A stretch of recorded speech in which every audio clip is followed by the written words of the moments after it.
Hello, नमस्कार मंडळी. प्रतीकनगरचे सर्व सन्माननीय सभासद, कमिटी मेंबर्स, आपले दोन बिल्डर डेव्हलपर्स विलास जावडेकर आणि रविराज बोकाडे या ग्रुप, त्या सर्वांचे मी सहर्ष स्वागत करतो.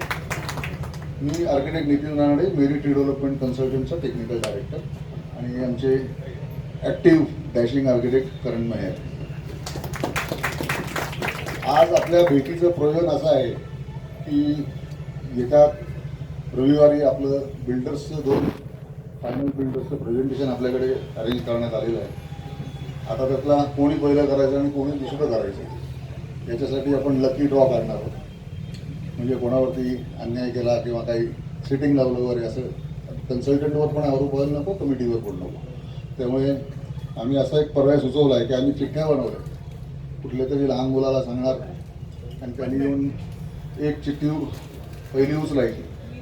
ज्या नावाची चिठ्ठी पहिली उचलली जाईल त्या बिल्डरनी पहिलं प्रेझेंटेशन द्यायचं.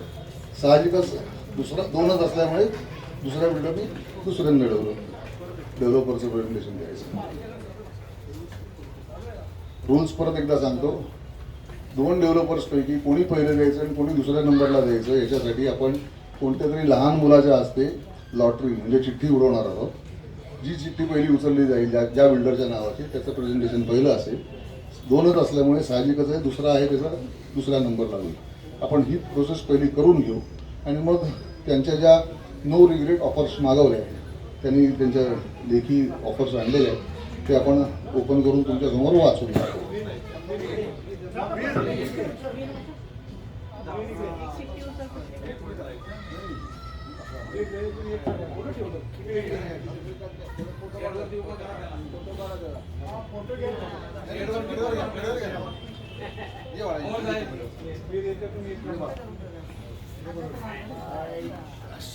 सगळ्यांना दिसेल बघा सर.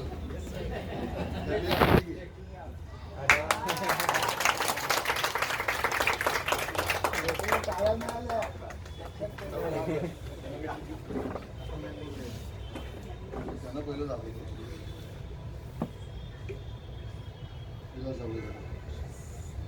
चिठ्ठीप्रमाणे विलास जावडेकर डेव्हलपर तुमचं नाव पहिलं निघालेलं आहे. त्यामुळे अर्थातच दुसऱ्या चिठ्ठीवरती तुमचा नंबर असेल ती उडून दाखवतो म्हणजे त्यांचं नाव आहे.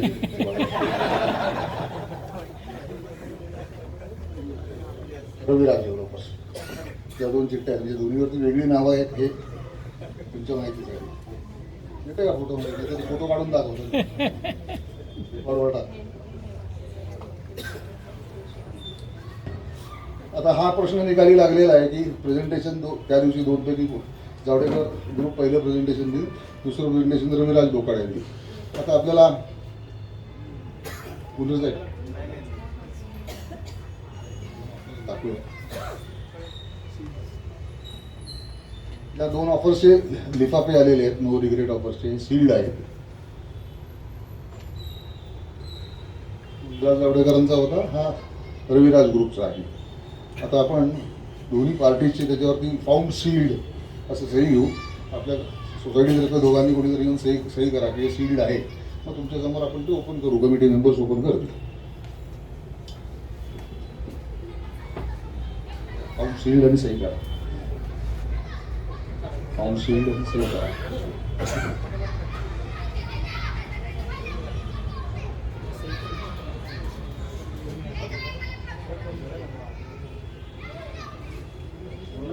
देशपांडे साहेब कोणीतरी या सह्या करा सोसायटीतर्फे.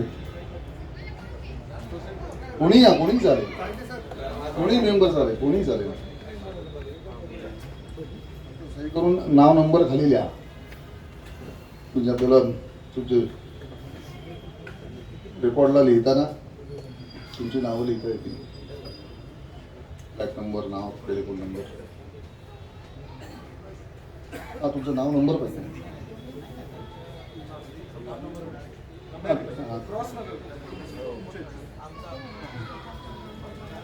कोणी सही केली आम्हाला कळायला पाहिजे. आज तुम्ही आलात आम्हाला माहिती पाहिजे बिराजदारांनी सही केली.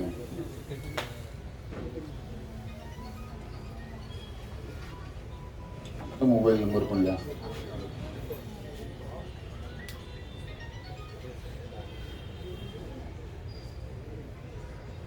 आपण ही सगळी प्रक्रिया पारदर्शकपणे आणि सरकारच्या मार्गदर्शक तत्वानुसार राबवायची म्हणून सगळं क्लिअर कट लोकांसमोर करतो.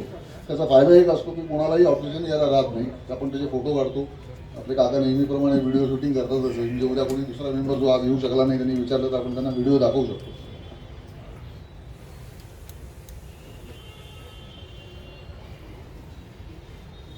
मान्यवरांपैकी आता या ऑफर्स ओपन करून वाचून दाखवा.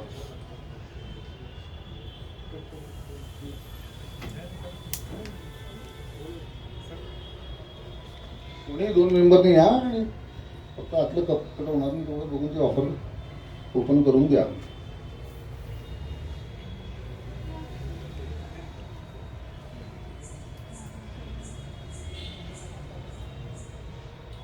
फोटो काढलास ना.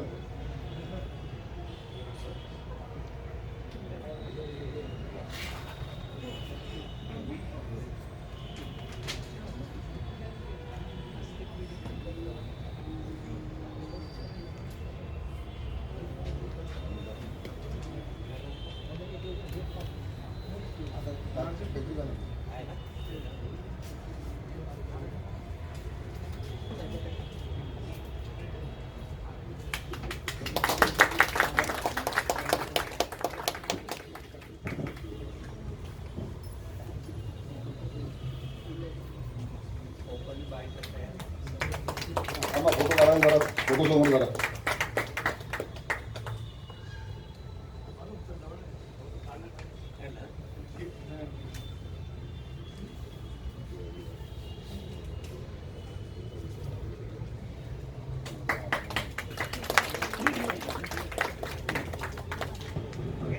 आता यातले कंटेंट्स वाचून दाखवण्यासाठी मी आर्किटेक्ट करण मेहर यांच्याकडे माईक सोपवतो.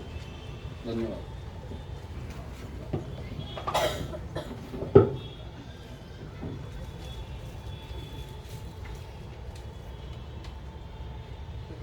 रविराज यांची ऑफर वाचतो मी. सिंगल पेजर आहे म्हणून ते पटकन संपेल.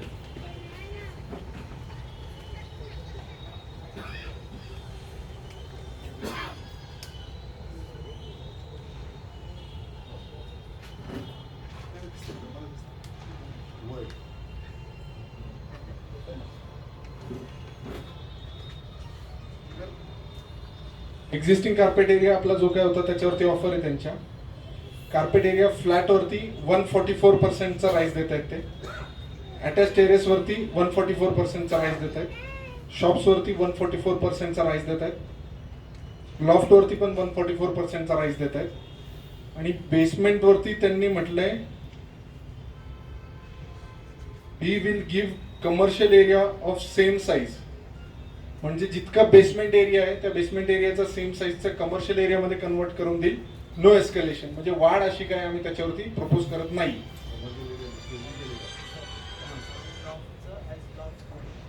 As loft 144% rise as loft म्हटलंय शॉपच्या लॉफ्टला.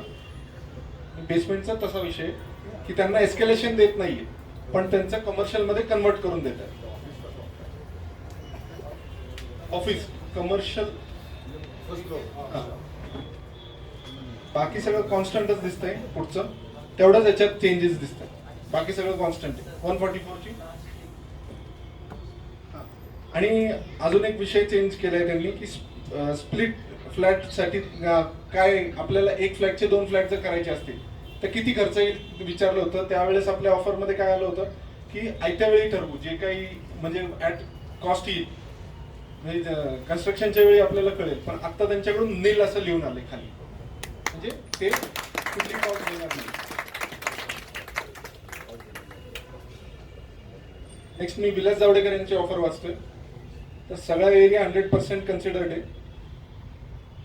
फ्लॅटच्या कार्पेट एरियावरती 135%ची राईज देत आहेत ते. टेरेसच्या कार्पेट एरियावरती 135%ची राईज आहे. शॉपच्या कार्पेट एरियावरती 135%ची राईज आहे. आणि लॉफ्टच्या कार्पेट एरियावरती 135%ची राईज आहे. त्याच्यात टेरेस जो आहे तो रेसिडेन्शियल टेरेस एरिया जो आहे तो रेरा कार्पेट एरियामध्ये नवीन फ्लॅटमध्ये कन्वर्ट करून भेटणार आपल्याला जसं अपेक्षित होतं त्याचप्रमाणे.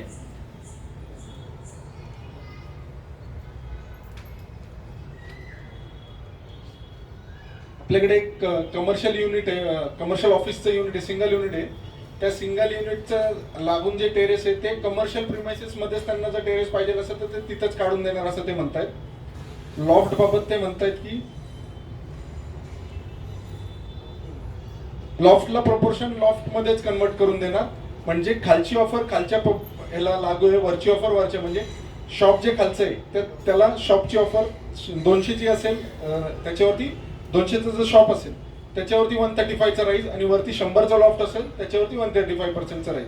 खालची ऑफर खाली, वरची ऑफर वर, त्याप्रमाणे ते 135 राईज म्हणतायत. आणि बेसमेंट जे आहे त्याच्यावरती 0% राईज देत आहेत.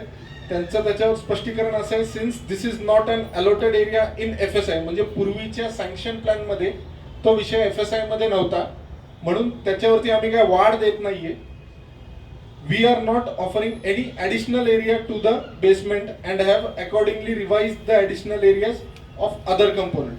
म्हणजे त्यांचं असं म्हणणं आहे की बेसमेंटवरची वाढ आम्ही ऍडजस्ट केली, आणि त्या ऍडजस्टमेंटमुळे मला जे आपण ह्याच्या आधी जी ऑफर होती 118ची ती 135 पर्यंत कशी आली असा जर प्रश्न पडला तर त्या ऍडजस्टमेंटमुळे ते अचीव करू शकले, असं त्यांनी तिथं रायटिंग मध्ये स्पष्टीकरण दिलेलं आहे.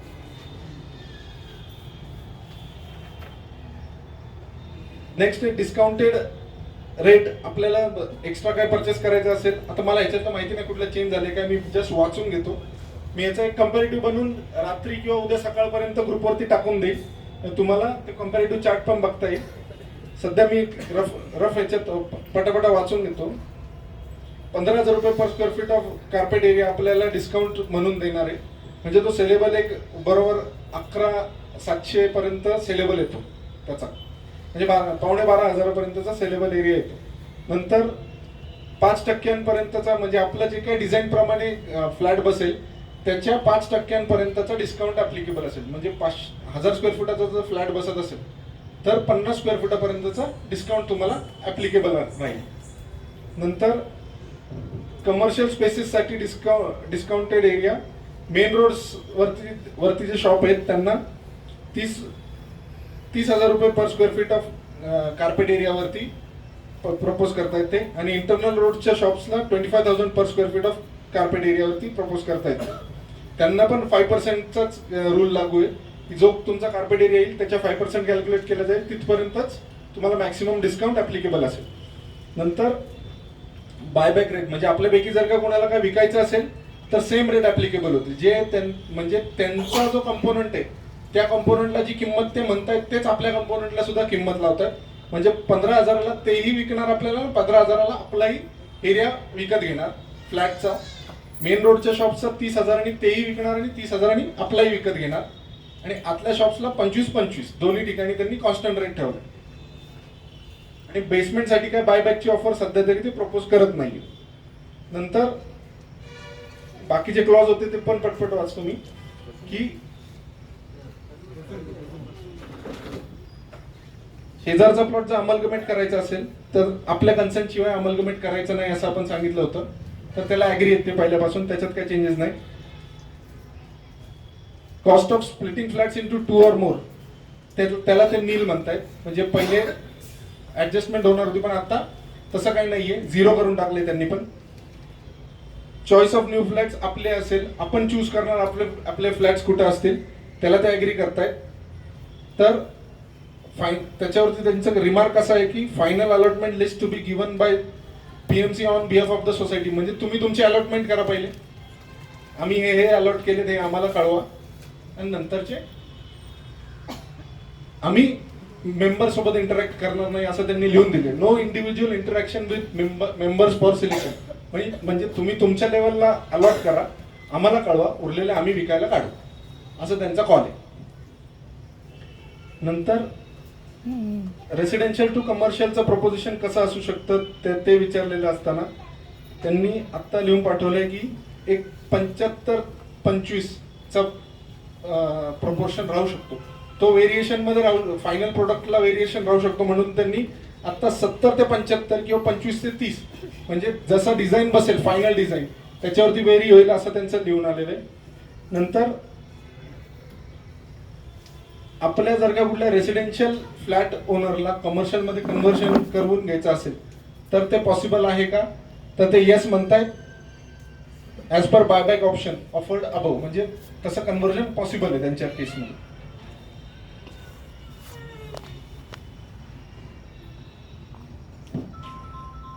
नंतर पार्किंग आहे. पार्किंग मध्ये त्यांचं आलं लिहून की 2 स्टॅक पार्किंग पर अपार्टमेंट, म्हणजे एका जे काही अपार्टमेंट बनेल त्याला 2 स्टॅक पार्किंग ते प्रपोज करतायत. मेकॅनिकल पार्किंग म्हणजे एकावर एक गाडी लावायचं पार्किंग ते प्रपोज करतायत. नंतर सेक्युरिटी डिपॉझिट फॉर प्रोजेक्ट जे आपण म्हटलेलं, ती 16 कोटीची सेक्युरिटी डिपॉझिट, म्हणजे त्यांनी आता आपल्याला 6 कोटी EMD दिलेला आहे, त्याच्या प्लस 10 कोटीचं सेक्युरिटी डिपॉझिट द्यायचं, असे 16 कोटी. जर ते उद्या आपले डेव्हलपर म्हणून अपॉइंट झाले तर 16 कोटी आपण 3 वर्ष त्यांचं जेव्हा काम चालेल तोपर्यंत आपण ते रिटेन करणार. आणि नंतर एक क्लॉज होता आपला की त्याच्यानंतर म्हणजे काम झाल्याच्या पण 3 वर्ष आपण ते रिटेन करणार, असा क्लॉज होता. तर त्याच्यावरती त्यांचा रिप्लाय आलाय की 16 कोटीची बँक गॅरंटी आम्ही रिटेन करून देऊ शकतो. हा सेक्युरिटी डिपॉझिट रिटेन करण्यात काय पॉईंट नाहीये, असं त्याचं लिहून आलेलं आहे. नंतर टाइम पिरियड फॉर कम्प्लिशन 36 महिने प्लस 6 महिने ग्रेस पिरियड, म्हणजे 42 मंथ्सचं ते टेन्युअर धरून चालले. 6 महिन्यांचं काय वर खाली झालं तर त्याच्यासाठी. नंतर आपण एक टाकलं होतं की उद्या जर का आता ते म्हणतायत की 36 + 6 मध्ये काम कम्प्लीट करायचे, सर 47वा महिना जर आला तर पेनल्टी लागू होईल तुम्हाला. तर पेनल्टी कितीची? तर डबल द रेंट, म्हणजे आपलं जितकं रेंट असेल त्याच्या डबल पेनल्टी तुम्हाला बेअर करावी लागेल, म्हणजे आपल्याला प्रत्येकी दुप्पट रेंट द्यायचं, त्याला ते ॲग्री आहेत. नंतर सेक्युरिटी डिपॉझिट पर मेंबर ते 1 लाख रुपये पर मेंबर, त्याला ते ॲग्री आहेत, जे काही आपण म्हटलं होतं. नंतर कॉर्पस फंड जो आहे तो 2.5 लाख रुपये पर मेंबरनी त्यांनी दिलेला आहे. त्याच्यात नंतर बेटरमेंट चार्जेस 750 रुपये पर स्क्वेअर फीट प्रमाणे, आपला जो एक्झिस्टिंग कार्पेट एरिया आहे त्याच्यावरती 750 रुपये पर स्क्वेअर फीट प्रमाणे प्रपोज करतायत ते. मुव्हर्स अँड पॅकर्स 30,000 रुपये पर युनिट, म्हणजे जायचा याचा खर्च, शिफ्टिंग चार्जेस ते 30,000 रुपये प्रपोज करतायत ते.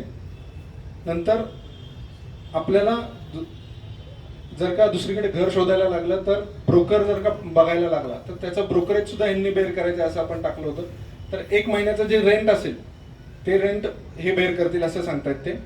नंतर जिथे जाऊ तिथलं उद्या सेक्युरिटी डिपॉझिट द्यावं लागणार, भाड्याच्या घरात गेल्यावरती भाड्याच्या घराचं सेक्युरिटी डिपॉझिट द्यावं लागतं, ते पण यांनी बेअर करायचं असं आपण टाकलं होतं. तर ते म्हणतात त्याची 2 महिन्यांचं रेंट जे असेल त्याचं आम्ही सेक्युरिटी डिपॉझिट बेअर करू.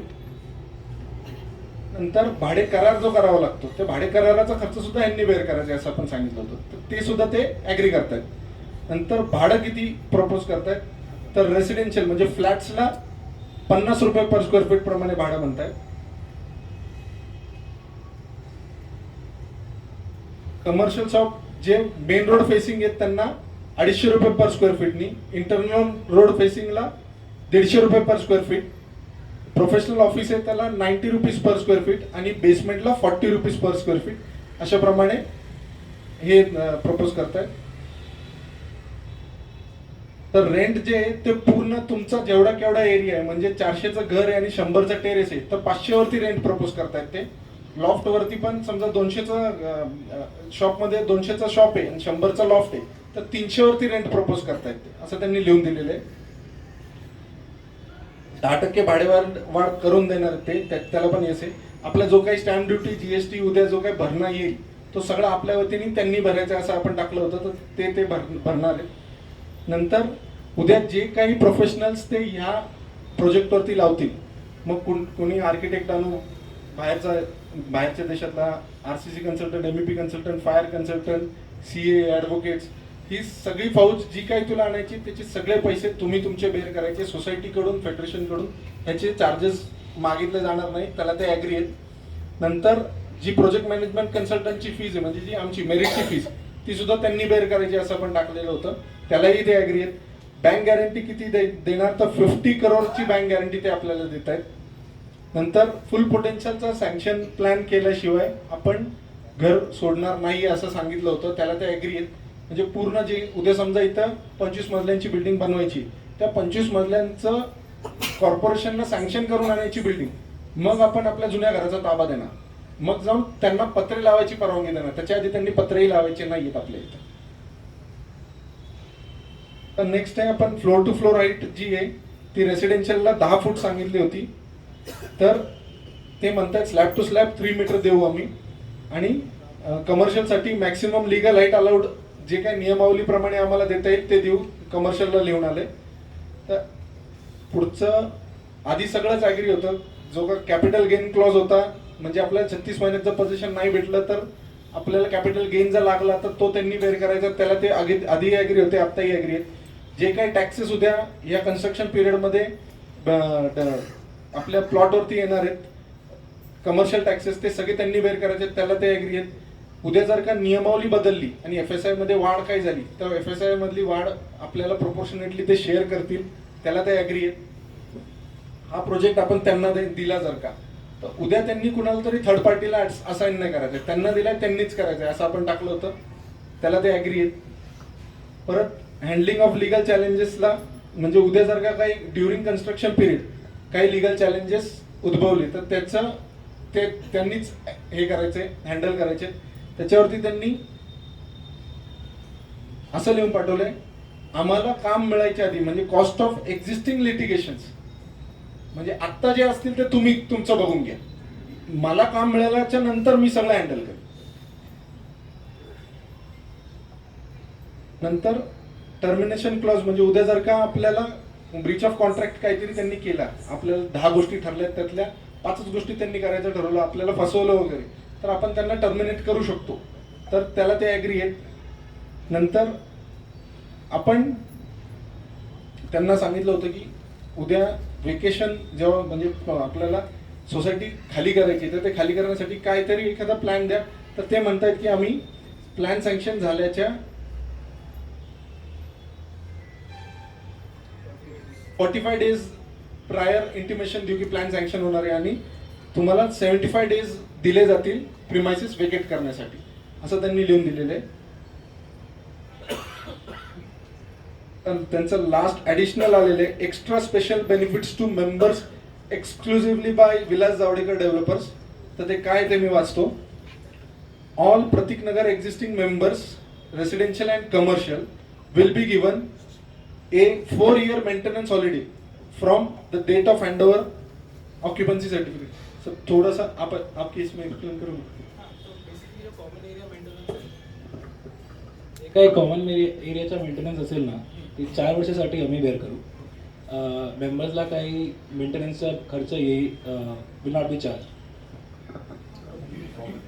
आफ्टर कम्प्लिशन, असं त्यांनी लिहून दिलेले आहे. कॉमन एरियाज, बाकी जे काही डिफेक्ट लायबिलिटी पिरियड प्रमाणे असतं ते त्यांची जबाबदारी असतेच.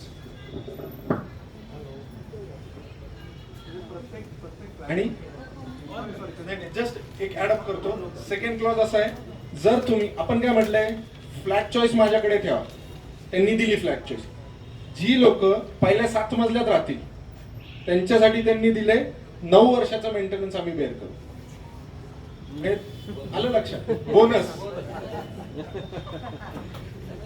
असं त्यांची ऑफर आहे, additional bonus. Googly individual flat, पहिला जो होता क्लॉज तो कॉमन एरिया म्हणजे इंडिव्हिज्युअल फ्लॅट नाही.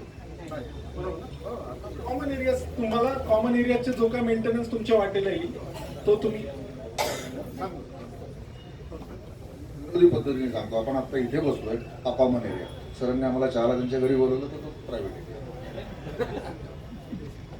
अशी यांची ऑफर होती. थँक्यू. क्वेश्चन्स काय असतील तर घेऊ आपण.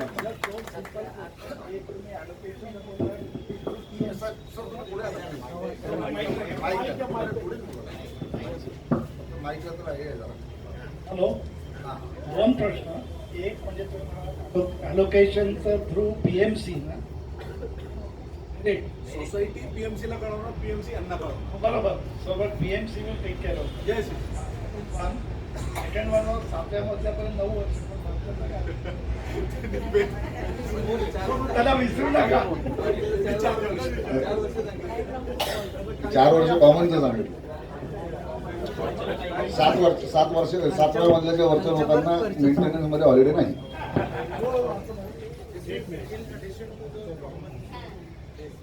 did the site visit,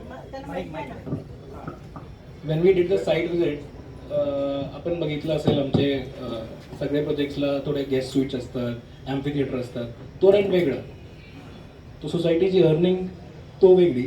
त्या सोडून आम्ही म्हणतोय की आम्ही 4 वर्षासाठी सगळे मेंटेनन्स बेअर करू. आणि ज्या लोकांनी 1st to 7th फ्लोअरला अलॉटमेंट घेतला आहे त्यांना अजून 5 वर्षाची आम्ही मेंटेनन्स हॉलिडे देऊ. हो हो, even for shops, offices, everyone. 4 years for all. Flat maintenance, as in, I mean, I can't pay your housemate, right? So, but whatever, like 4-5 rupees a month, what it incurs, that will be taken. Javadekar sir, शॉपची height जी सांगितली आज पर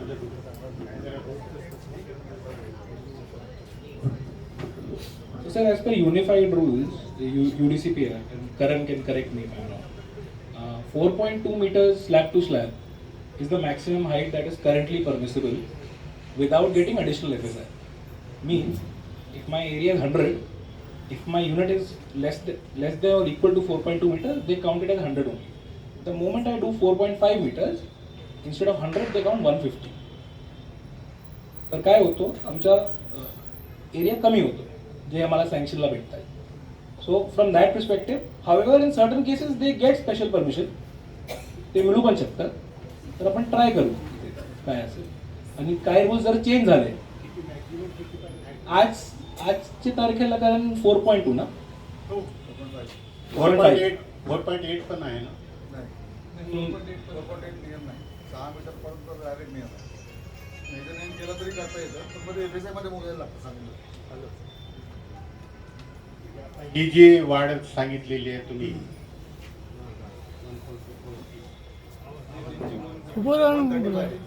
144 ची,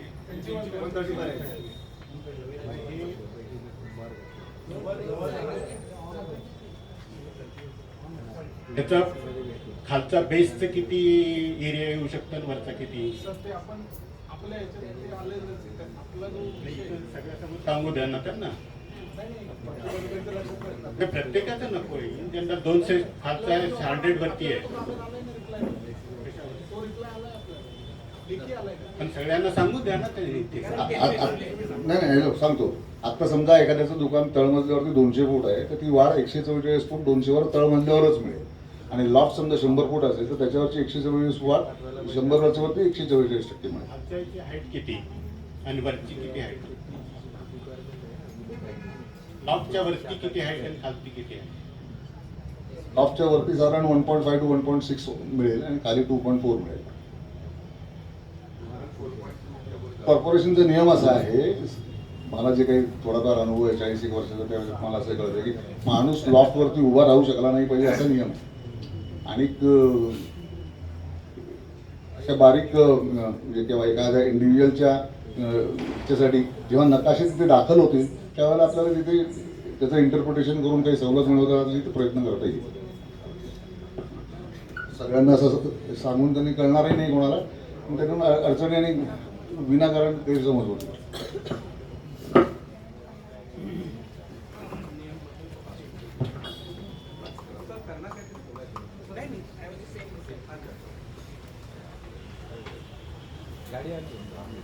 त्यांना सुद्धा त्यांची architect नेमायला लागणार आहे.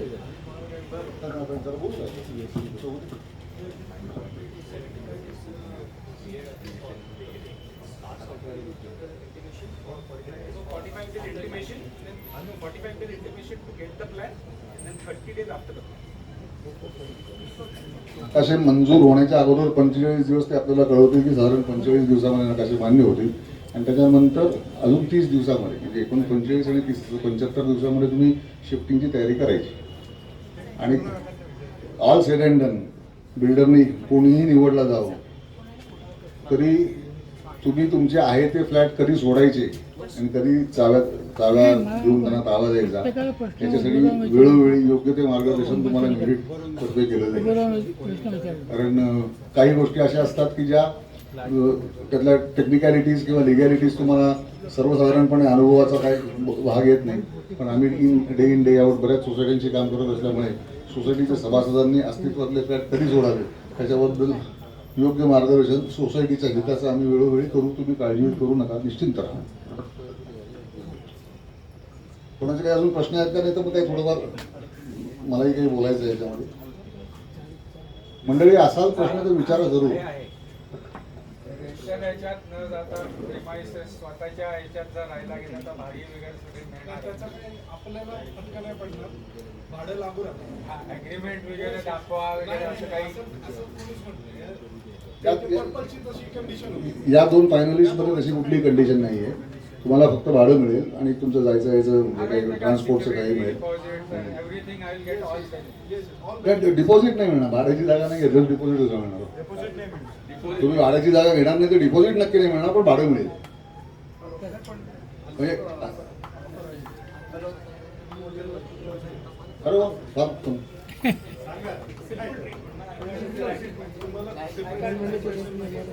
म्हणजे असं समजायचं तुम्ही तुमच्या घरातल्या कोणाला तरी फ्लॅट भाड्याने घेतला, बस संपलं, विषय संपला. थँक्यू. मला माहीत नव्हतं. I am sorry for that. Flat selection किंवा जो तुमचा प्लॅन ओके झाल्यानंतर आपल्याला फ्लॅट सिलेक्शन कुठल्या घेतलं पाहिजे नाही सांगतो. ते थोडं क्लॅरिफाय. आत्ताशी आपण अजून बिल्डर सिलेक्शन त्यांचं प्रेझेंटेशन या इथपर्यंत पोहोचलो आहे. त्यांची रिवाईज त्यांना जी काही फायनल ऑफर द्यायची होती ती सुद्धा आता आपल्याकडे आलेली आहे. त्यामुळे आता ऑफरमध्ये काही याच्यामध्ये बदल होणार नाही. जे काही बदल व्हायचे असतील ते असे टेक्निकल मुद्दे असतील, हाईट किती, काय किती वगैरे, त्या टेक्निकल गोष्टीवरती आपलं चर्चा होऊ शकते. पण आता याच्या पुढचे सगळे डिटेल डिस्कशन्स होतील हे आफ्टर सिलेक्शन होतील. कारण इट बिकम्स व्हेरी डिफिकल्ट. म्हणजे तुमच्या क्वेरीज असतील आता मीटिंगमध्ये समोर असता आपण त्याच्यावरती उत्तर मिळवू शकतो. पण याच्यानंतर सुद्धा तुमच्या काही क्वेरीज आल्या बिफोर फायनलायझिंग प्रत्येकाला वेगवेगळे फोन करा, मेल पाठवा, त्याची उत्तरं घ्या, त्याचे अपडेट घ्या. मग यांचा वेळ झाला, त्यांचा नाही आला, मग तोपर्यंत तुम्हाला काही सांगता येत नाही. असं आपण काही अम्बिग्युटी ठेवणारच नाही. आता यापुढचे जे काही क्लॅरिफिकेशन्स आपल्याला लागणार असतील तर बिल्डर सिलेक्शन आता रविवारी आपलं जे आहे प्रेझेंटेशन नंतर होणार आहे. त्याच्यानंतर जो कुठला बिल्डर सिलेक्ट होईल त्याच्याशी आपण सगळे डिटेल चर्चा करणार आहोत. आता तुम्ही काय मुद्दा विचारला फ्लॅट सिलेक्शन जो आहे सांगतो. याच्या पुढच्या स्टेजमध्ये आपलं असं असतं, जेव्हा बिल्डर सिलेक्ट होतो तर घटक वगैरे यांच्यापैकीच कोणतरी एक सिलेक्ट होणार आहे. ते झाल्यानंतर MOU नावाचा एक स्टेज असते. MOU बिल्डरशी झाल्यानंतर बिल्डर त्या प्रोजेक्टसाठी फुल फ्लेजेड आर्किटेक्ट अपॉइंट करतात. MOU होईपर्यंत बिल्डर स्वतःच्या खिशातून आवाच्या सवा रक्कम खर्च करायला तयार होत नाही. कारण त्या सगळ्या प्लॅनिंग आणि या सगळ्या मोठ्या प्रोजेक्टच्या याच्यासाठी कन्सल्टंट्स आणि यांच्यासाठी खूप फीज अपफ्रंट पे करायला लागतात. त्या MOU स्टेजला आपण तत्पूर्वी आम्ही तुमच्याकडनं तुमच्या प्रत्येक मेंबरच्या काय अपेक्षा आहेत हे लेखी मागवणार. म्हणजे काही जणांना आता टक्केवारी माहिती आहे, ती कळाल्यानंतर आपला फ्लॅट एवढा मोठा होतोय, तो एवढा मोठा पाहिजे का नाही, स्प्लिट करून घ्यायचा आहे का नाही, 2 BHK पाहिजे का 2.5 BHK पाहिजे, 3 BHK असं पण वर्गीकरण करणार प्रत्येकाचं. 2.5, 3, 3.5 त्या वर्गीकरणाप्रमाणे आम्ही त्यांना तशी लिस्ट कळवणार. इतक्या एरियाचे साधारण इतक्या एरियाचे फ्लॅट तुम्ही इतके करा, इतक्या एरियाचे इतके फ्लॅट करा. त्याप्रमाणे त्यांचे आर्किटेक्ट त्याचं प्लॅनिंग करतील. त्याच्यामध्ये थोडंसं आपल्याला सहकार्य तुमच्याकडनं असं अपेक्षित आहे की 1500 आता 1500 जर त्यांनी मॉड्यूल ठरवलं, काही एखाद्या मेंबरची एरिया येत असेल समजा 1460 तर त्याला 40 फूट त्यांनी विकत घेतलेले बरे. कारण 1460चा वेगळा फ्लॅट एका मेंबरसाठी किंवा 5 मेंबरसाठी डिझाईन करणं अवघड आहे. 1500चे जर 40 फ्लॅट डिझाईन करणार असतील तर, किंवा एखाद्याचा 1510 होत असेल तर त्यांनी 10 फूट सोडून द्यायचे, त्याचे पैसे घ्यायचे काहीतरी. म्हणजे तेवढ्यासाठी 5-10, 15-20 फुटाच्या फरकाने वेगवेगळे प्लॅन प्रत्येकाचे फ्लॅट डिझाईन करणं हे प्लॅनिंग आणि बिल्डिंगच्या ग्रीडनी आणि एलिव्हेशनच्या दृष्टीने अवघड होऊन जाईल. त्यामुळे ते वर्गीकरण आम्ही तुमच्याकडनं डिटेल झाल्यानंतर आम्ही आमच्या ऑफिसमध्ये त्याच्यावरती वर्किंग करणार. त्याप्रमाणे त्यांना लिस्ट देणार आणि त्याच्यावर विसंबून ते MOU झाल्यानंतर आपल्याला पहिला सेट ऑफ अल्टरनेटिव्ह पाठवणार. त्या प्लॅनवरती त्यांच्या आर्किटेक्टने दिलेल्या प्लॅनवरती आमच्या टेक्निकल डिव्हिजनमधून विचारमंथन करून तुमच्याशी चर्चा करून कोण किती सॅटिस्फाईड आहे, कोणाचे काय क्वेरीज आहेत, हे जे काही इंटरॅक्शन आहे ते तुमच्या आणि आमच्यामध्ये ते आपलं जोपर्यंत फायनल होत नाही तोपर्यंत आपण DAPA करणारच नाही. कारण घटकावर असं तर धरा की आता सगळ्यांचे काही बारीक सारीक क्वेरीज आहेत त्याचा निराकरण झालेलं आहे. मग त्याचे फ्लोर प्लॅन्स त्यांचे जे काही टेंटेटिव्ह असतात, दॅट इज स्केच प्लॅन आम्ही ज्याला म्हणतो, which would be eventually finalize 19-20चा फरक करून द्या आणि that would be send to corporation. So pre final drawing to be send to corporation हे आपल्याला प्रत्येकाच्या फ्लॅटचं कळालं, मजले कळाले, किंवा किंवा मधला उत्तर दक्षिण पूर्व पश्चिम ईशान्य कोपरा वगैरे हे सगळे लोकेशन सगळं ठरल्यानंतर त्या फ्लोअरचा प्लॅन प्रत्येकाच्या नावासमोर नंबर घालून त्याप्रमाणे आपलं सगळं फायनल झालं प्लॅनिंग की मग आपण त्यांना DAPA करणार. त्या DAPAमध्ये त्याची कॉपी आपण जोडणार. हे साधारण असं प्लॅनिंग असणार आहे साधारण. कारण हे बिल्डर आहेत, मी आर्किटेक्ट आहे. आमच्या दोघांच्या हातात काही नसतं. त्यांची इच्छाशक्ती असते, आर्किटेक्ट लोकांचं प्लॅनिंग असतं, पण मंजूर करणारी कॉर्पोरेशन अथॉरिटी आहे. तिथे काय बदलेलं आहे त्यावेळी हे काही सांगता येत नाही. त्यामुळे तेवढं आपण त्यांना बफर ठेवणार आणि कॉर्पोरेशनचा प्लॅन जेव्हा सँक्शन होईल त्याच्यामध्ये मग एरिया फायनल बारीक सारीक फरकाने 5-10 फुटांनी इकडे तिकडे समजा नियमानुसार करायला लावलेलं नाही तेवढा फरक आपल्याला ॲक्सेप्ट करायला पाहिजे.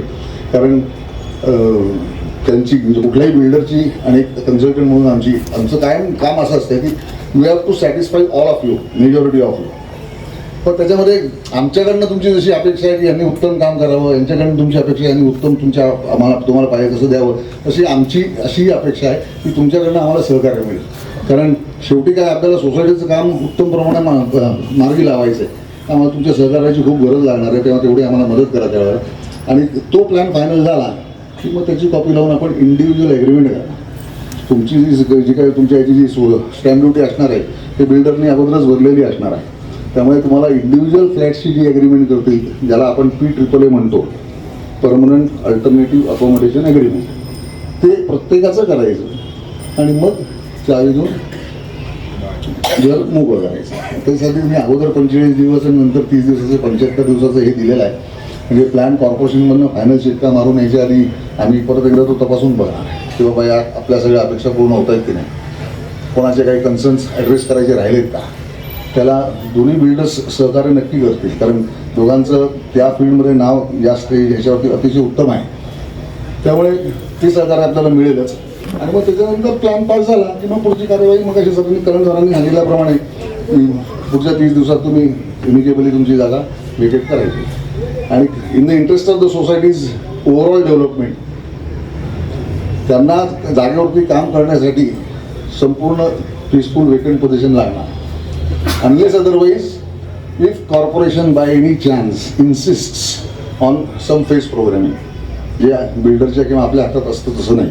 कदाचित कॉर्पोरेशनचे काही नियम येऊ शकतात. आपण अतिशय महत्त्वाच्या मेन रोडवर आहोत, तिथे फेस प्रोग्रामिंग करा म्हणले काय करायला तर काही ज्या गोष्टी आपल्या हातात नाहीत तर मायबाप सरकारच्या पुढे काही आपण जाऊ शकणार नाही. पण त्यातून काय वाया मीडिया काढायचा असेल तो मी चांगलं मार्गदर्शन करू शकतो. कारण मी त्याच्यामध्ये भरपूर काम केलं. त्यामुळे तुम्हाला तुमचं सहकार्य असेल तर ती तुमची मदत आपण घेऊन सगळं काम मार्गी लावू.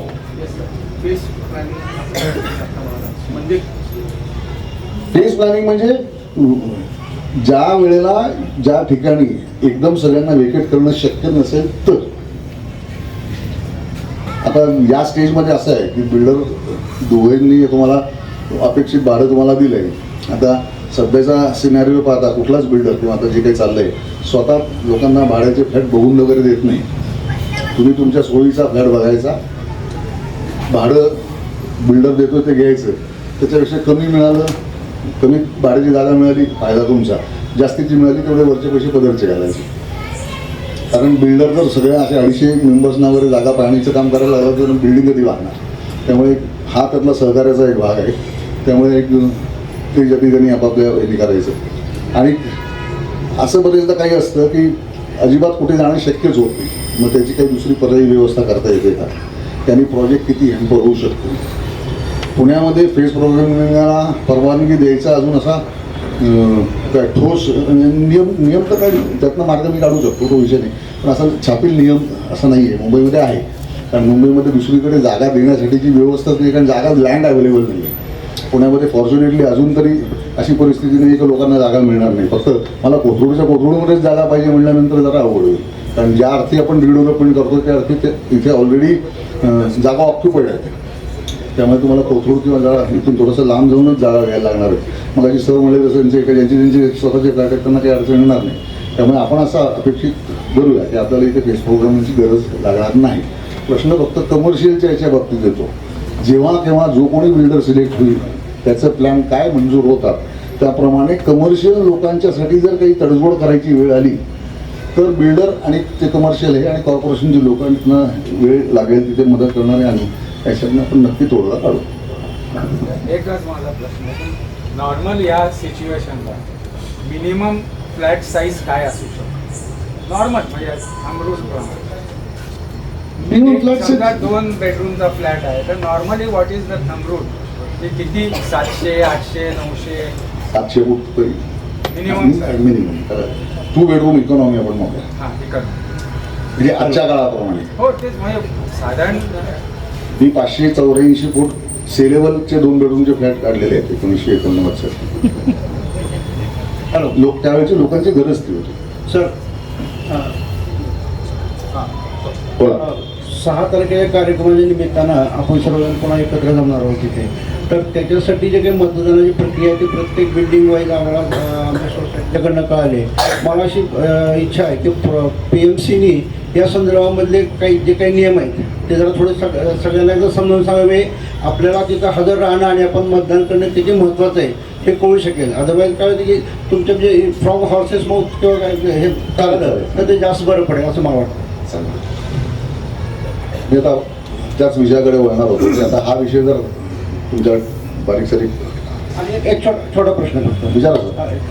दुसरा प्रश्न असा आहे की त्या दिवशी जे बिल्डर लोक प्रेझेंटेशन करणार आहेत त्यामध्ये आम्हाला सर्वसामान्य सभासदांना एक पार्ट ऑफ इंटरेस्ट असा आहे की की साधारणतः आपल्या संपूर्ण प्रोजेक्टचं साधारणतः स्वरूप कसं असू शकेल याचं एक रफ आयडिया तर त्यांनी त्यांच्या प्रेझेंटेशनमध्ये जरी इन्सर्ट केली तर ते जास्त बरं होईल असं मत आहे मला. होतो.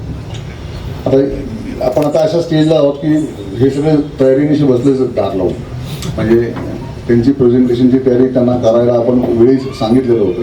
त्यामुळे त्याच्यासाठी लागणारे ड्रॉइंग्स काही शक्य असेल तर बिल्डिंगचे डिटेल प्लॅन्स आणि 3D व्ह्यूज वगैरे काय असतील तर त्यांना तयारी करायला सांगितलेली आहे. आणि प्रेझेंटेशनमध्ये आपण अशी अपेक्षा करतो की त्यांच्याकडनं काहीतरी येतीलच. आता हे जे प्रेझेंटेशन असतं हे तुम्हाला तुमची बिल्डिंग झाल्यानंतर किंवा बिल्डिंग होताना नक्की प्लॅनमध्ये तुमचं क्षेत्रफळ कसं असणार हे सांगणारे सगळे डिटेल प्रेझेंटेशन ते देतील. तत्पूर्वी हे मतदान किती महत्त्वाचं आहे आणि सगळ्यांनी त्याच्यात सहभाग का घ्यावा याच्यावर तुम्ही जरा प्रकाश टाकतो. सरकारने जी काही नियमावली लागू केलेली आहे सेक्शन 79A त्याच्यामध्ये स्पष्टपणे म्हणलेलं आहे की पारदर्शकपणे आणि लोकशाही पद्धतीने मतदान करून मेजॉरिटीने बिल्डर निवडायचा आहे. म्हणजे मग त्याच्यामध्ये कन्सल्टंटनी एखादा बिल्डर सुचवला किंवा कमिटीने एखादा बिल्डर सुचवला वगैरे असं काही नाही. आपण ती सगळी प्रक्रिया पूर्ण करून 2 फायनलिस्ट हे दिलेले आहेत. आता यातलं निवडायची जबाबदारी सुद्धा तुमचीच असते आणि त्याच्यामध्ये majority carries the weightage. Majority आणि अथॉरिटीमध्ये फरक आहे. कमिटी मेंबर्सना तुमचे निर्णय राबवायचे अधिकार असतात पण निर्णय तुम्हीच घ्यायचे असतात. कसं आहे जनरल बॉडीमध्ये किंवा मेजॉरिटीमध्ये तुम्ही मतदान करून जो काही बिल्डर निवडाल त्या बिल्डरला हे काम अलॉट होणार असा नियम आहे आणि तो 51% मतदानाने निवडून यायला पाहिजे. 51% ऑफ द मेंबर्स आणि तिथे 2/3 ऑफ द मेजॉरिटी प्रेझेंट पाहिजे ऑफ द टोटल मेंबर्स. म्हणजे 51% 2/3च्या नाही 51% टोटल मेंबर्सच्या जनसंख्येने तुमचा बिल्डर सिलेक्शन व्हायला हवं. इंडिव्हिज्युअल बिल्डिंग वाईज 2/3 लागतील का? सांगतो बोलतो. आता आपल्या ह्याच्यामध्ये हा सगळा काही सोसायटी म्हणजे 8-9 सोसायटी आणि एक प्रॉपर्टी अपार्टमेंट यांचा संघ आहे. त्यामुळे या प्रत्येक सोसायटीची इलेक्शन ही सेपरेट होणार म्हणजे व्होटिंग त्याच्यासाठी सेपरेट होणार. त्या सोसायटीच्या सभासदांनी आपल्या सोसायटीसाठी त्यांचं वैयक्तिक मतदान त्यांच्या दिलेल्या वेगळ्या बॉक्समध्ये करायचं आहे. मी आता उदाहरण सांगतो. समजा 25 लोकांची सोसायटी आहे. मी बिल्डिंग नंबर काही सांगत नाही. त्या 25 पैकी किमान 2/3 लोकांनी त्या बिल्डिंगमधल्या मतदान करायला म्हणजे हजेरी पाहिजे आणि त्यातलं मतदान 51% ज्याला असेल तो त्या एका सोसायटीने ठरवलेला मिळेल. असं प्रत्येक सोसायटीचं होणार.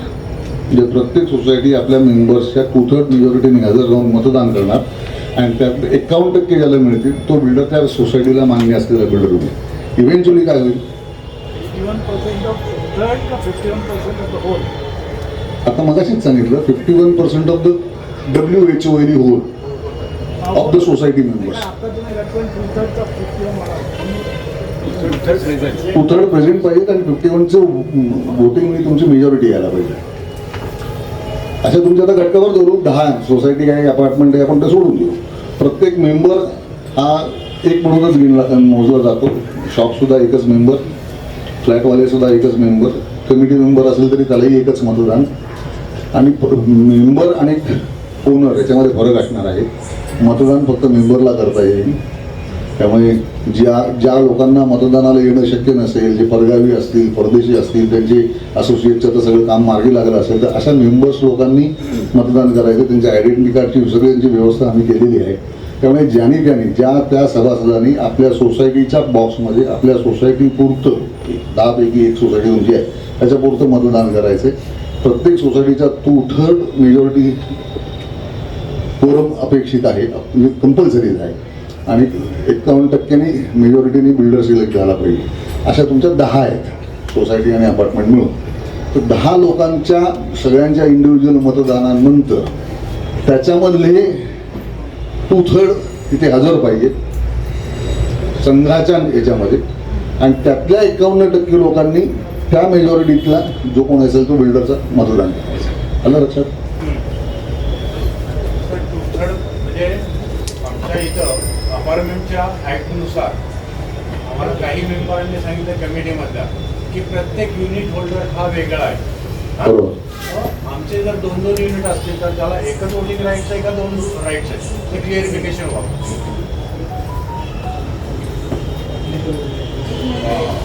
या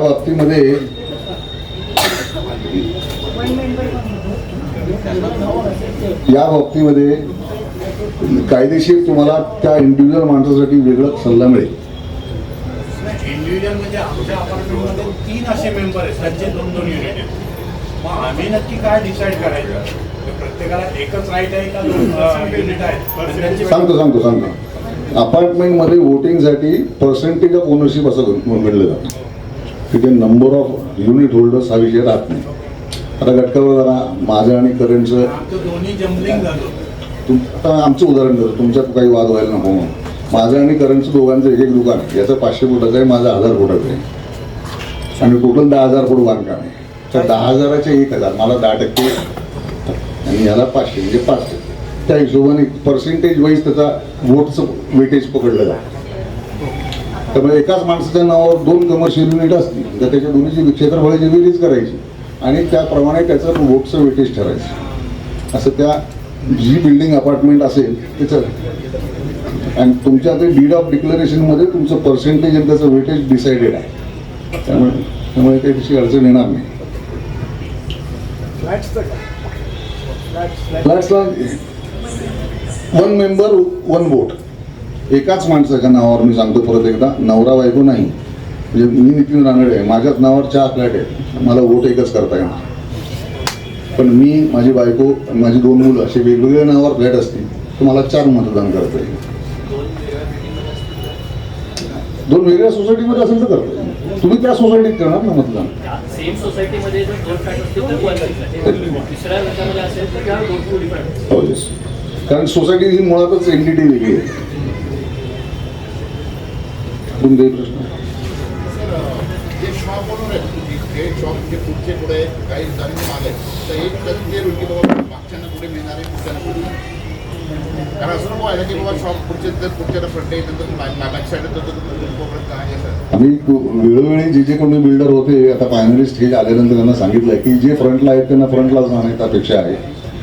जे बॅकला आहेत किंवा इंटरनल रोडला आहेत त्यांना नॅचरली फ्रंटला मिळण्याची किंवा काही मागणी करायचं काही कारण नाही. कारण मुळात आपल्याकडे फ्रंटेजच लिमिटेड आहे तर सगळं ऑलरेडी शॉप्समध्ये आहे.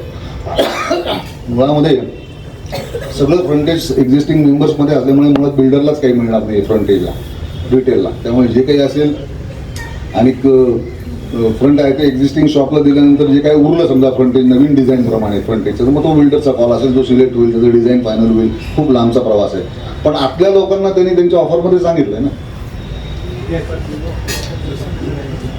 पर्सेंटेज राहील आहे. पण माझ्या अंदाजाप्रमाणे जे काही आम्ही साधारण वर्किंग पाहिलं होतं ऑफिसमध्ये आमच्या करून, की त्याच्यामध्ये आपल्या शॉपला ओनरना आपल्या लेनमध्ये किंवा इंटरनल ह्याच्यात किंवा आतून मॉल टाईप करून किंवा शॉपिंग प्लाझा करून असं काहीतरी त्यांनी आपल्या लोकांची व्यवस्था होईल. पण फ्रंटला जे आहेत त्यांना फ्रंटला नक्की मिळेल.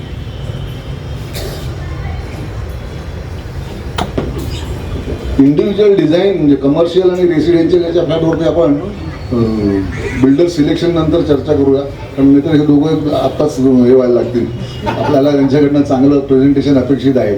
त्यामुळे त्यांनी ज्याचा विचार करून लोकांनासाठी काही जर चांगलं देऊ गेलं असेल तर आपल्या चर्चेमधून कदाचित ते विड्रॉ करतील. कसं ते यांनी दिलं किंवा 4 इयर्स हॉलिडे, 9 इयर्स हॉलिडे असं व्हायला नको की जास्तीत चिकित्सक प्रश्न विचारतात तर बाबा प्रेझेंटेशनच्या वेळेला काही अजून ऑफर देऊया नको, वाढ देऊया. तर पर्सेंटेजमध्ये काही वाढी होणार नाही, काही सवलत किंवा बोनस किंवा गिफ्ट असं काही असेल तर त्यांना द्यायच्या इच्छा असेल तर ते देतील त्यावेळेला. तुम्ही पण विचार करू शकता याच्यावरती. कारण पर्सेंटेजमध्ये व्हेरिएशन आता करायला स्कोप नाही, पण गिफ्ट मात्र तुम्ही असं काहीतरी देऊ शकता. पण त्याचा कॉल फायनली कमिटी आणि सोसायटीवाले घेतील. पण आता आपलं कमर्शियल ऑफर ही फ्रोझन आहे, त्यामुळे त्याच्यावरती ॲडिशनल बेनिफिट्सचा आपण काही आता विचार करणार नाही आहोत. त्यांच्या प्रेझेंटेशनमध्ये काय बघावं तर बिल्डिंग तुमची कशी सुंदर दिसणार आहे ह्याच्यावरती सगळ्या लोकांचं लक्ष असेल. त्याहीपेक्षा महत्त्वाचं त्या बिल्डिंगमध्ये तुमचे जे फ्लॅट्स, दुकानं, ऑफिसेस, शॉप्स काय जे काय होणार असेल त्याचं प्लॅनिंग कसं आहे हे जास्ती महत्त्वाचं आहे. तर ते वेळोवेळी आम्ही तुम्हाला मार्गदर्शन करू, आमचं मत मांडू. एक लक्षात घ्या, तुम्ही ओनर आहात, तुम्हाला जागा मिळणार आहे, हे बिल्डर आहे त्यांनी ती बांधून द्यायची, आम्हाला काही मिळणार नाही आहे. पण आमचं काम काय, सोसायटीचं हित बघायचं. त्यामुळे आम्ही तुम्हाला वेळोवेळी यांच्या अपेक्षेच्या विरोधात जाऊन सुद्धा आम्ही तुम्हाला सल्ला देऊ शकतो. तो आमचा अधिकार आम्ही राखून ठेवलेला आहे. त्यामुळे त्या स्टेजला त्यांचा प्लॅन तपासणं किंवा प्लॅन बघणं आणि फॉर्म फॉलोज फंक्शन, बिल्डिंग फक्त उत्तम दिसते म्हणून ती चांगली आहे त्याऐवजी बिल्डिंगचं प्लॅनिंग, युटिलिटी कसं आहे हे बघून त्याच्यात निर्णय घेणं हे महत्त्वाचं आहे. सर्वसामान्य माणसाला ते जरा समजणं जरा अवघड असतं, पण आजकाल जमानाच मार्केटिंगचा आणि शोषालयाचा आहे. लवकर भुरळ घातली जाते लोकांना, तसं व्हायला नको. पण प्रॅक्टिकल काही जो अप्रोच असेल, कारण हे दोन्हीचे बिल्डर आपले फायनलिस्ट आहेत, हे आर्थिक कुवत, व्यावसायिक अनुभव आणि काम करायची जिद्द याच्यामध्ये थोडाफार सुद्धा फरक आपल्याला करता येणार नाही. कारण आपला we are fortunate enough that we got good builders आणि त्यातले 2 आपण फायनलिस्टमध्ये आहोत. आणि त्यांचा जो काही ऑफरमधला फरक आहे तो आहे सगळ्यांना माहितीच आहे. आता ह्याच्या उपर जाऊन सिलेक्शनमध्ये तुम्ही तुमचं मत जेव्हा बनवा तेव्हा इन लॉंग रन, आता कारण प्रत्येकाच्या आयुष्यामध्ये रिडेव्हलपमेंटसाठी एकच संधी मिळते. असं नाही होत की माणूस आज एक घर बांधलं, रिडेव्हलपमेंट झाली, परत अजून एक रिडेव्हलपमेंट, असे आयुष्यात एकदाच रिडेव्हलपमेंटचं हे होतं. त्यामुळे जी काही स्वप्न असतात आपण आपल्यासाठी बघितलेली किंवा आपल्या मुलांसाठी बघितलेली ती आता पूर्ण करायची वेळ आलेली आहे. तर त्या ह्याच्यामध्ये आपण इंडिव्हिज्युअली शेवटी असा विचार करतो, हे टक्क्यातला फरक म्हणजे किती पैसे बुवा. आता घटकावर धरा 135 आणि 144, याच्यातल्या फरकाची किंमत ज्याच्या त्याच्या कुटुंबाप्रमाणे ज्यांनी त्यांनी ठरवायची. त्याला वेटेज किती द्यायचं ते. शेजारचा प्लॉट जर अनालिमेंट केला, give the consent and they are ready to come, will that benefit be pass on to the existing consent. मुळात कुठला बाजूचा म्हणताय तुम्ही? प्रतिपाठ हो. आय एम सरप्राईज, कारण त्यांना घ्यायचं नाही असं ठरलेलं असल्यामुळे आपण इतके दिवस प्रयत्नच केला.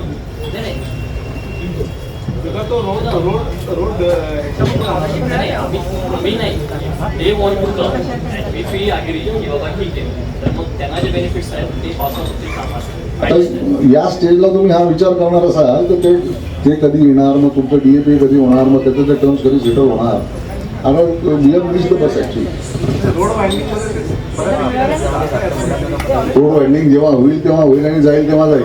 आता त्यांचं काय होतं याचा विचार करत आपण बसलो तर आपलं इतके दिवस थांबलेलं काम जे आहे ते अजून लांबेल आणि मुळामध्ये दिवसेंदिवस रिडेव्हलपमेंटची प्रोजेक्ट्स इथे पोर्ट रोडला एवढी होत आहेत, मार्केट क्रॅश व्हायच्या आत आपलं प्रोजेक्ट सुरू झालं तर बरं.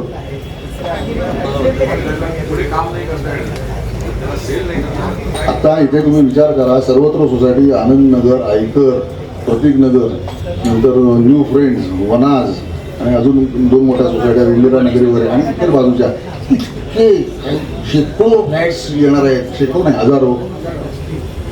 तर त्याचा विचार करून आपलं प्रोजेक्ट लवकरात लवकर आपण पूर्ण किंवा सुरू करायला पाहिजे तर लवकर पूर्ण होईल. डिमांड अँड सप्लायचं साधं प्रिन्सिपल सगळ्यांना माहिती असतं, मागणी आणि पुरवठा. पुरवठा खूप जास्त झाला आणि मागणी राहिली नाही तर builder would be in trouble. आणि जर बिल्डर ट्रबलमध्ये आला तर आपणही ट्रबलमध्ये येऊ. आमचा इंटरेस्ट काय आहे, माफ करा दाखवू नका, तुमचं काम झालं आणि बिल्डरचं उद्या प्रोजेक्ट विकलं नाही गेलं, आम्हाला काही घेणं नाही द्यायची. मी कन्सल्टंट सोसायटीचा, पण तुमचं काम पूर्ण होऊन तुम्हाला ताबा मिळायला पाहिजे. आणि हा ताबा म्हणूनच त्यांनी सांगितलं 7 मजला जर गेला तर एवढा मेंटेनन्स फ्री, म्हणजे 7 मजल्याचं काम पूर्ण झालं तुम्हाला ताबा देऊन तो मोकळा करू शकतो. तुम्हाला तुमची property worth back in your hand. Partially घ्यायचं नाही की कम्प्लिशन ऑक्युपेशन घ्यायचं की नाही, ह्या सगळे डिटेल्समध्ये आपण नंतर जाऊ. पण हे आपल्या सगळ्यांच्या हिताचं. आपण प्रत्येकाने विचार करताना माझी सगळ्यांना एक हात म्हणून विनंती आहे बरं का मंडळी, आपण फक्त आपलं कुटुंब याच्यापेक्षा आपण आपली सोसायटी किंवा आपलं प्रत्येक नगर, आपण कोथरूडकर असा विचार जरूर करा. कारण इतके वर्ष तुम्ही इथे राहताय, रोज एकमेकांना समोर भेटताय, आहे नाती होती संबंध मैत्री सगळं झालेलं असेल. आता हे सगळं सोडून आपल्याला कुठे जायचं नाही म्हणून आपण रिडेव्हलपमेंट करून इथेच राहणार आहोत. तर in the interest of public at large किंवा मेंबर्स ॲट लार्ज याचा प्लीज विचार करा. म्हणजे काम सुरळीत आणि सुखावह होईल अशी माझी अपेक्षा आहे. आणि मला तुमच्याकडनं खूप त्याची मदतीची आणि सहकार्याची अपेक्षा आहे. तर आम्ही तुम्हाला वेळोवेळी चांगलं मार्गदर्शन देऊ शकतो. तर आपण असं घटकावर धरूया की आपण सगळ्यांना यांना सांगतोय की त्याप्रमाणे यांनी जर उत्तम प्रेझेंटेशन करून आणलं तर त्याच्यामधले काय काय मुद्दे तुम्ही बघायचे, त्याच्यावरती तुम्ही तुमचं मत बनवायचं. या 2 दिवसामध्ये तुम्हाला काही लागलं तर तुम्ही तुमच्या कमिटीकडे तुमची म्हणणं मांडा, त्याच्यावरती इन्फॉर्मेशन आम्ही रायटिंग त्यांना देऊ, म्हणजे तुम्हाला तुमचं मत बनवायला सोपं आहे. पण एक लक्षात घ्या मंडळी, मतदान तुम्ही सगळ्यांनी जास्तीत जास्त करायला पाहिजे. जसं आपण लोकसभेला विधानसभेला करतो मतदान, तसंच तुमच्या इथे मतदान जास्तीत जास्त व्हायला पाहिजे. प्रत्येक सोसायटी किंवा अपार्टमेंटमध्ये 2/3 मेजॉरिटी हजर पाहिजे. त्याच्यामध्ये 51% कुठला तरी बिल्डर सिलेक्ट व्हायला पाहिजे. तर हे सगळं होणार आहे. कारण इव्हेंच्युअली ती जी परवाची मिटिंग होणार आहे ती सरकारी अधिकाऱ्यांसमोर इन कॅमेरा मिटिंग होणार आहे. त्याचा रेकॉर्ड तयार होऊन सरकार दरबारी त्याची CD जमा होते. म्हणजे उद्या काही आपल्या बाजूने काही साक्ष लागली तर सरकारी अधिकारी येऊन देऊ शकतात. पण सरकारची जी अपेक्षा आहे की मेजॉरिटी आणि ट्रान्सपरन्सी आणि लोकशाही पद्धत हे पूर्ण करण्यासाठी तुमच्या सगळ्यांचा सहभाग फार आवश्यक आहे. म्हणजे मी नुसतंच पूर्वी पूर्वापार जे काही मुंबईपासून डेव्हलपमेंट सुरू झाले तेव्हा हे नियम नव्हते. पण in the interest of the public सरकारने असे जे नियम केले आणि सेक्शन 79 मध्ये ज्या काही दुरुस्त्या केल्या आहेत त्याचा फायदा करून घेणं आपल्या हातात आहे. आम्ही तुम्हाला मार्ग दाखवतो, त्याप्रमाणे चालायचं काम तुमचंच आहे. आम्ही सांगू काय कुठे धोका आहे काय नाही वगैरे. पण आता अशी वेळ आली की तुम्हाला आता निर्णय घ्यायचा आणि त्याप्रमाणे आपण मतदान करायचं. बोला ना. आधार कार्ड आणायचं. हो, तुम्ही वोटिंगला येताना जो मेंबर वोटिंगला येणार आहे त्यांनी आपलं आधार कार्ड आणायचं आणि तुमच्यासाठीचं आयडेंटिटी कार्ड ऑलरेडी झालेलं आहे, तेवढं असलं की झालं. आणि राग कोणी मानू नये, वोटिंग जो करणार आहे तेवढाच आत सोडण्यात येईल. म्हणजे ज्यांनी त्यांनी आपल्या सोसायटीत ती काळजी घ्यायची. कारण गडबड होईल सगळी, नाही तर घरातल्या सगळ्याच जण म्हणतील मला वोटिंग करायचं, तसं नाही करता येणार. तुझं कोण मेंबर असेल त्यालाच वोटिंग करता येईल.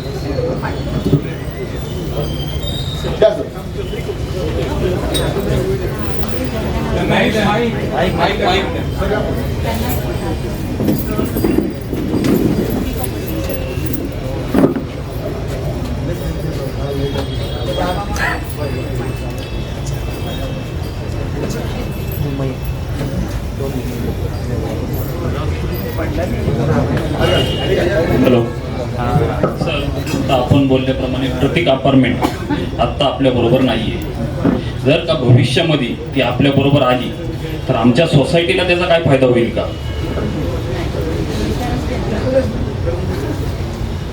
तर त्याच्यावरती अजून आम्ही वर्किंग केलं नाही. पण एक नक्की आहे फायदा, म्हणजे तुम्ही इन टर्म्स ऑफ चौरस फूट असं म्हणणं असेल तर त्याचं गणित मांडायला लागेल. पण एक फायदा नक्की होईल की ही जी काही उत्तम नवीन बिल्डिंग होणार आहे त्याच्यापुढे ही जुनी बिल्डिंग अशीच जी राहील त्यांनी काय म्हणतो लोकांना असं उदाहरण नको व्हायला, अरे ते प्रत्येक अपार्टमेंट मागचं नगर, प्रत्येक नगर अशी ओळख व्हायला नको.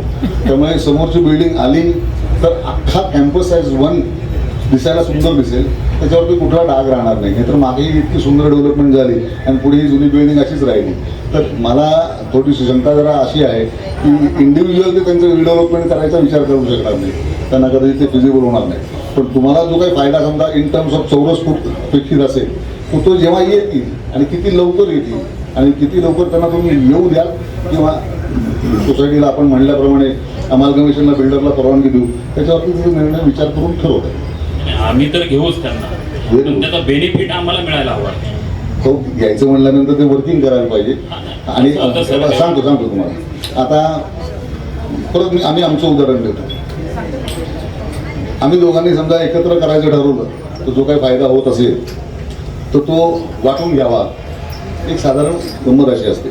आता बाबा तू नाही येत ना तर माझं मी पुढे जातो. आता तुला तुझं काम पूर्ण करता येत नाही, पण तू आल्याने माझ्या बिल्डिंगचा शो उत्तम राहणार. त्यामुळे जर तुला एक्सचा वाय मिळणार असेल आणि माझा जो काही मिळालेला आहे तर त्या वायमधलं तू काही मला काढून देणारच का? हा 2 सोसायटीने आपसात बसून ठरवायचा विषय आहे. त्या सोसायटीचं मी आत्ता कन्सल्टंट नसल्यामुळे त्यांच्या वतीने मी काही कमिट करू शकत नाही. पण कुठलीही सोसायटी असं नाही होत किंवा एखाद्याला बेनिफिट देताना अमालगमेशन करायचं तुम्ही परवानगी देत असाल तर काहीतरी घेतल्याशिवाय तुम्ही कोणाला सोडतच नसतो. सगळा व्यवहार असतो आणि तो एका सोसायटीने म्हणजे किंवा प्रत्येक नगरनी प्रत्येक अपार्टमेंट बरोबर आपापल्या पद्धतीने काय त्याला लागेल तेवढं मार्गदर्शन टेक्निकल म्हणजे फेडरेशनचा अपार्टमेंटचा. हो नक्कीच नक्कीच. म्हणजे याच्यात पीएमसीचा किंवा बिल्डरचा कुठलाही रोल नाही. नाही आम्ही फक्त तुम्हाला याच्यात काय चांगलं काय वाईट काय आणि निर्णय शेवटी तुम्हीच घ्यायचा आहे. Okay thank you sir. Most welcome.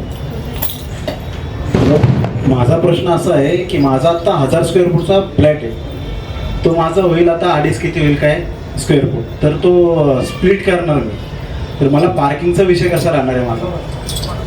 मला 4 पार्किंग भेटणार? हो तुम्हाला 4 पार्किंग भेटणार. 4 पार्किंग 2 स्टॅक भेटणार. हां मेकॅनिकल 2 स्टॅक भेटणार, एकच्या वर एक आणि अजून एकच्या वर एक. असे 4 वेगवेगळ्या गाड्या अशा नाही राहणार.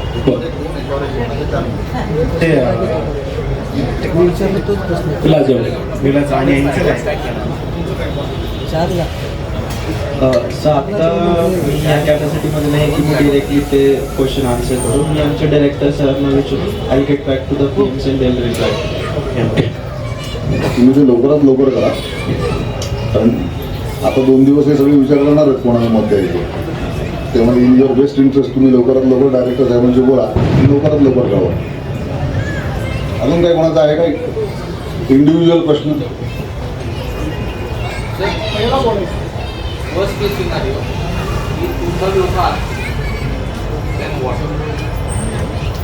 वर्स्ट सिनारिओचा आपण विचारच नाही करायचा. आपण विचार करायचा की 2/3 लोक आलीच पाहिजे प्रत्येक इंडिव्हिज्युअल सोसायटीची. एक लक्षात घ्या. आता मी परत आमचं उदाहरण देतो. आम्ही ठरवलं दोघांनी हौसेने जायचं आणि मी येताना कुठेतरी स्कूटरवर तड पडलो. मी नाही येऊ शकणार, मी जर दवाखान्यात गेलो तर त्याला काय करू शकतो. असं काही नसेल तर जास्तीत जास्त लोकांनी 90, 95, 98, 100% लोकांनी मतदानाला यायलाच हवं. आपण एवढी वर्ष जी मेहनत करतोय त्याच्यानंतर बोळा फिरवायचा नसेल. परत एकदा सांगतो मंडळी, आपण एवढी वर्षी जर मेहनत केली आहे, सगळी धावपळ केली, याच्यावरती बोळा फिरवायचा नसेल तर 2/3 पेक्षा जास्ती लोकांनी मतदान करायला यायलाच हवं. तुमच्याकडे ॲडव्हान्टेज आहे त्या सोसायटीच्या 2/3 आणि जो तो मेंबर त्या सोसायटीतला त्या सोसायटी पुरतंच मतदान करणार आहे. त्याचं मतदान करून शेवटी 10 येतील, 10तलं परत 2/3 फेडरेशनमध्ये मतदान करायला येणार आणि त्यातलं 51% नियम काय असेल तो त्यांनी इकडचं मत पुढे द्यायचं. त्यामुळे इंडिव्हिज्युअल सोसायटीमध्ये ज्यांनी आपल्या सोसायटीमध्ये हे चला रे आपल्याला मतदान करायला जायचं असं जागा करून द्यायचं. आणि नाही आलं तर आयुष्यभर इथेच राहावं लागेल हे पण सांगून टाका ना. आयुष्यभर इथेच काढावं लागेल. As he says from the horses mouth. चला ठीक आहे, मी घोडा आहे तर घोडा आहे, पण शेवटी कोणाला तरी ब्लेम घ्यायलाच लागतो. मी नेहमी म्हणतो कन्सल्टंटचं काम इतकं गंभीर असतं, शॉक ऑब्झर्व्हरचं आता दोन्हीकडनं खायला लागतं.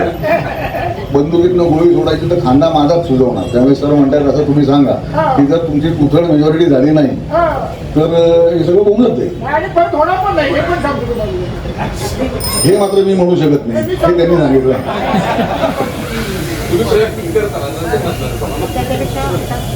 दोघं आले नंतर एक पण नाही येणार. मला तुम्हाला प्रश्न नाही विचारायचा, मला यांच्याशी बोलायचं. प्रत्येक सोसायटीमध्ये कुठे 16 आहे, कुठे 25 आहे, कुठे 30 मेंबर आहे, दुकानदार कमी आहे. तुम्ही सर्व सोसायट्यांनी आपापल्या लोकांना एकत्र करा. काय आहे, एका सोसायटीत 25 लोक असतील तर 25चे 50 मतं निघतील. 50-25 मेंबर पैकी काही लोक एक्सला जातील, काही लोक वायला जातील, काही लोक नील म्हणतील. तुम्ही प्रत्येक सोसायटीनी एक मत सगळ्यांचं करणं गरजेचं आहे. हे जर झालं नाही तर 51% तुम्हाला मिळणार नाही. जरी वोटिंग झालं, 2/3 लोक आले, 51% वोटिंग झालं, तरी सुद्धा तुम्हाला तो बेनिफिट मिळणार नाही. जर सगळ्यांची तोंड इकडे तिकडे वेगवेगळ्या दिशेला गेली तर हे होणार नाही. आणि त्याच्यासाठी प्रत्येक सोसायटीने आपापल्या मेंबरना गोळा करून त्यांची मीटिंग घेऊन त्यांचं एकमत कसं होईल हे बघणं गरजेचं आहे. हे जर तुम्ही करू शकला नाही तर हे सगळं जे चाललेलं आहे त्याचा काही उपयोग होणार नाही, हे लक्षात ठेवा. कारण प्रत्येकाचं मत हे वेगळं असू शकतं. आज मला वाटतं X पाहिजे, त्यांना वाटतं Y पाहिजे. अशा पद्धतीनं काम आपलं पुढे जाऊ शकणार नाही. म्हणून मला यांच्याशी नाही तुमच्याशी बोलायचं होतं. धन्यवाद. माझं काम फार सोपं गेलं. म्हणजे हा विषय कसा मांडायचा याच्यावरती मी विचार करत होतो. चला काकांनी तेवढं माझं प्रॉब्लेम सोडवला. या 51% मतदानाचे सुद्धा महत्व काय आहे तुम्हाला समजावून सांगतो. या मतदानामध्ये कुठल्या तरी एका बिल्डरला, दोघंही आपल्या समोर आहेत, 51% मतदान व्हायलाच हवं. कोणत्या तरी एका बिल्डरला 51% मतदान व्हायलाच हवं. आता 3 जण समजा असते, घट्टावर उदाहरण सांगतो, तर 30-30-40 सगळा एफर्ट्स वेस्टेड. त्यामुळे जे कोणी मतदानाला मॅक्झिमम लोक येतील त्याच्यातनं तुमची टक्केवारी वाढायची शक्यता वाढते. म्हणून उतरत नाही मी म्हणतो 100% लोकांनी मतदान करा. हा काही रोज यायचा विषय नाही. दर 5 वर्षांनी निवडणूक येते नाही. ही 25-30-35 वर्षांनी आलेली संधी आहे. बाकी सगळीकडे आपण सरकारच्या ह्याच्यात प्रतिनिधी निवडायला मतदान करतो त्याच्यापेक्षा जास्त हिरिरीने तुम्ही तुमच्या आयुष्याच्या, तुमच्या स्वप्नांच्या, तुमच्या मुलांच्या स्वप्नांच्यासाठी मतदान करण्यासाठी ताबडतोब पुढे यायला पाहिजे. माझी परत एकदा हात जोडून विनंती आहे सगळ्यांना. कारण जे काही चांगलं घडणार आहे तुमच्या आयुष्यामध्ये यापुढे हे सगळं तुमच्या स्वतःच्याच मतदानावर अवलंबून आहे. लहान मोठं कुठलाही विचार न करता मी अगदी वाटून नमस्कार करतो, पण मतदानाला या मित्रांनो. मंडळी तुम्ही येणं फार आवश्यक आहे.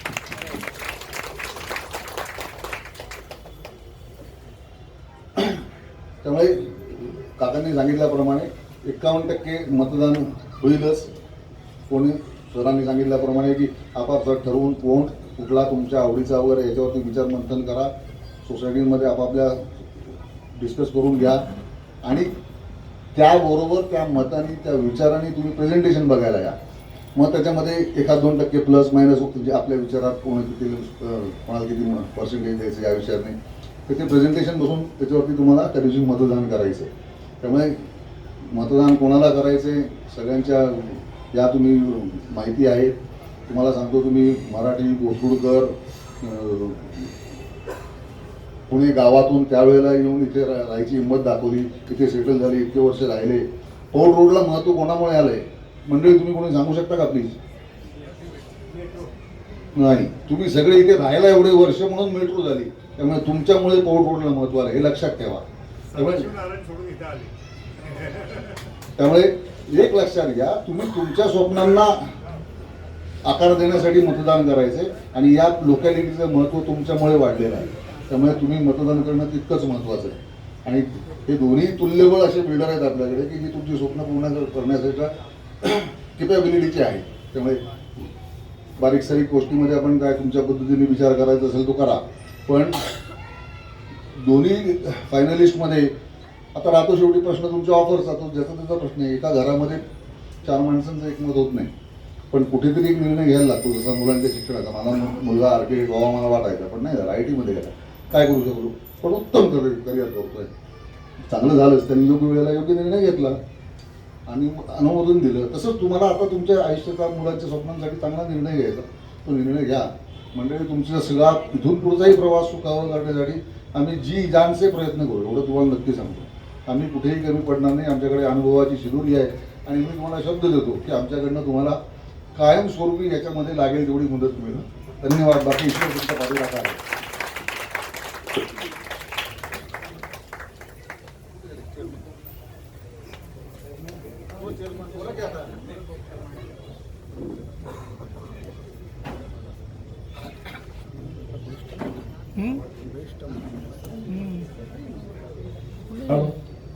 या ठिकाणी प्रतीकनगरचे बहुसंख्य सभासद उपस्थित राहिले आणि विलास जावडेकर ग्रुप व रविराज डेव्हलपर्स यांचे प्रतिनिधी उपस्थित राहिले, त्याबद्दल मी त्या दोघांचे मनपूर्वक आभारी आहे. आणि त्यांनी जास्तीत जास्त चांगलं प्रेझेंटेशन करून सर्वांची मनं जिंकून या ठिकाणी सिलेक्ट व्हावं अशा दोघांनाही शुभेच्छा देतो आपल्या सर्वांच्या वतीनं.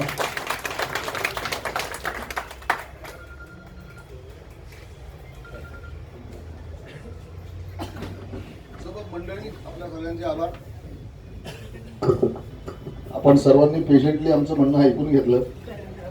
तुम्हाला प्रोसिजरची माहिती देताना तुम्ही आवर्जून हिरिरीने जे काही 4 महत्त्वाचे प्रश्न विचारले त्याच्याबद्दल तुम्हालाही धन्यवाद. आता let's look forward to the voting on Sunday after the presentation. मंडळी, पुन्हा एकदा विनंती, आवर्जून मतदानाला या.